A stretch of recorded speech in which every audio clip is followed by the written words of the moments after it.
इस 6 membered ring से हम लोग क्या अटैच करते हैं 5 मेंबर्ड रिंग। ऐसा ही होता है प्यूरिन का स्ट्रक्चर। ओके, और जब हम इसको नंबरिंग करते हैं तो हमारे पास कौन कौन से नंबर आते हैं 1 2 3 4 5 6 देन 7 8 9 इसी तरह से आएगा। ओके, और नाइट्रोजन कौन कौन सी पोजीशन पे प्रेजेंट होता है सारे odd numbers accept 5। This is it. Okay, तो यहाँ पे हमारा 9th पोजीशन होगा और यहाँ पर नाइट्रोजन अटैच होगा। Is it so? इतना पार्ट क्लियर है? तो यहाँ पे हमारे पास नाइट्रोजन प्रेजेंट है, ठीक है, इस पोजीशन पे भी हमारे पास नाइट्रोजन प्रेजेंट है, लेकिन हम लोगों को जब लिंकेज बनाना है, इसको शुगर के साथ अटैच करना है, तो हम इस पोजीशन को सिलेक्ट करेंगे या 9th position? Guess, any guess? 9th position को व्हाट इज योर थॉट? क्यों करेंगे? That's it. हम लोग क्यों करेंगे? द रीजन बिहाइंड दिस, अगर मैं इस वाले पोजीशन के नाइट्रोजन को सिलेक्ट करती हूं, यहाँ स्टेरिक हिंड्रेंस ज्यादा है और यहाँ स्टेरिक हिंड्रेंस कम है। दिस इज द रीजन कि ग्लाइकोसाइडिक लिंकेज कौन से वाले मेंबर से होगा 9th मेंबर से। क्लियर है ये चीज? आया था पार्ट समझ में? ये हम लोगों ने प्यूरिन बनाया, मान लीजिए हम लोगों ने ये एडेनिन बना दिया, ठीक है। अब हम लोगों को बनानी है शुगर। हम लोग क्योंकि एक न्यूक्लियोटाइड का स्ट्रक्चर बनाने शुगर कैसे लेंगे? राइबोस शुगर लेंगे। हम लोग अभी डीएनए का स्ट्रक्चर बना के देखें, तो डीएनए के केस में हम लोगों को डीऑक्सीराइबोस शुगर लेंगे, और डीऑक्सीराइबोस शुगर का क्या मतलब होता है? सेकंड पोजीशन पे oxygen is absent. Okay, less reactive more stable, है ना। तो हम लोग यहाँ पर एक शुगर का स्ट्रक्चर बना लेते हैं। ओके, ऑक्सीजन HOH HOH, यहाँ पर O नहीं आएगा, राइट। डीऑक्सी शुगर बना रहे सेकंड पोजीशन पे से, सेकंड प्राइम से हम लोग हटा देंगे। यहाँ पर HOH और यहाँ पर HCH2OH, ऐसा ही कुछ होगा। ओके, नाउ हम लोग यहाँ पर जो नाइट्रोजन प्रेजेंट है उसको और शुगर को कनेक्ट करेंगे। यहाँ से बॉन्ड बनेगा, nitrogen can make 3 bonds, right. तो यहाँ से अपनी बॉन्डिंग होगी और इस बॉन्ड को हम लोग क्या बोलेंगे? N glycosidic linkage. क्लियर है क्या? इतना पार्ट समझ में आया? यहाँ पर हमारा क्या बन गया? An glycosidic linkage. Third component हमारा क्या था? Phosphate group.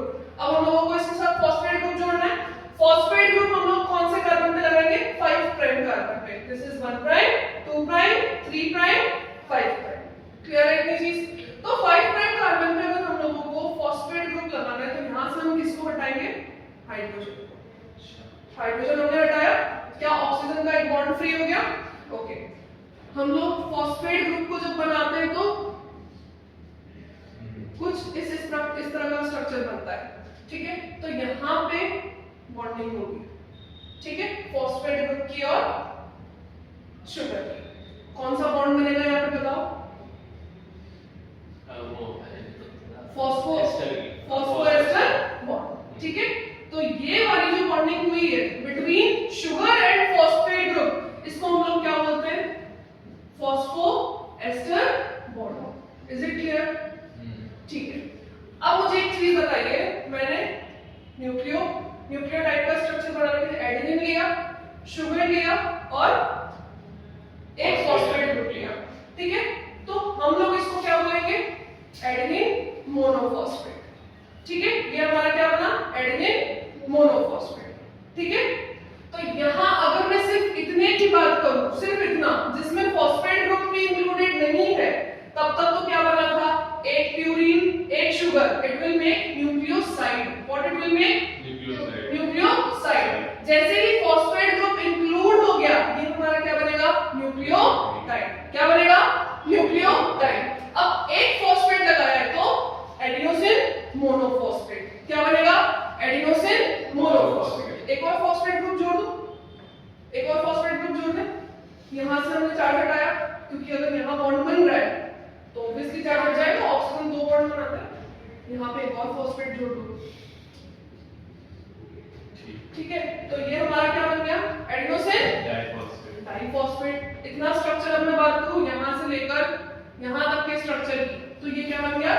Diphosphate, adenosine diphosphate. Is it so? Zero से फिर इंक्लूड टाइड है। ओके, अब हम लोगों ने यहाँ पर अगेन इस वाले में से चार्ज हटाया और यहाँ पर एक और फॉस्फेट जोड़ दिया। ऐसे तो चलते हैं, बिल्कुल चलता रहेगा। और यहाँ हमने 1 2 3 फॉस्फेट ग्रुप जोड़ दिए, एडिनोसिन ट्राइफॉस्फेट, जो हम बचपन से पढ़ते हैं, ATP। This is the actual structure of ATP molecule synthesised in the mitochondria. Clear? This is ATP, adenosine triphosphate. Clear?